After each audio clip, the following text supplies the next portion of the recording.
Over the past few decades, the ways individuals listen to music changed significantly.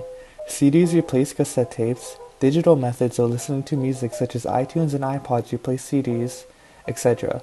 Eventually, online music stores would be replaced by a new way of listening to music: streaming platforms. Streaming platforms not only changed the way music is listened to, but the way that music is bought and released. Previously, people had to physically buy individual albums to listen to their favorite music. Even when online music stores started popping up, it was still required to buy songs and albums individually. Streaming platforms such as Spotify and Apple Music offered a huge array of songs and albums for only about $10 a month. Another significant change that came with the rise of streaming services is that an artist's success was now dictated by streaming numbers. Previously, the success of an artist was determined by album sales. Streaming services lowered the popularity of album sales, so the number of streams an artist gets matters the most from a business perspective. This new method of calculating success shifted many aspects regarding an artist. These include how an artist was promoted, how an artist was paid, and what kind of music an artist would make. The last point specifically had an increasing impact on popular music. No other big change to the way music is consumed changed the way artists created their music like how streaming services did. The increase in popularity of streaming services led to a decline in the creativity of popular music. The result of this is big artists releasing singles and albums that are designed to get streams rather than be artistically made. This increasing lack of artistically made music can be seen across many spectrums in popular music.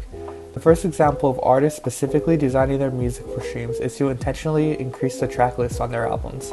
Because an artist's success is now determined by how many streams they can get, releasing an album with lots of songs on it can increase the number of streams recorded for that artist. The traditional 30 to 40 minute album length has now become closer to an hour. Albums now have close to 20 tracks instead of the typical 10 to 12. Another example is their decreasing length of songs and change in structure.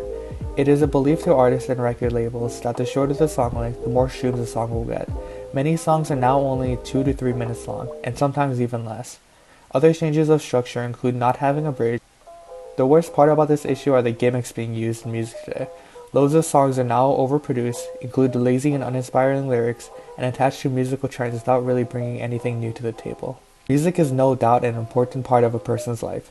Like many other art forms, music brings the emotion to individuals and affects a person's well-being. Thankfully, the public still seems to enjoy artistically made music.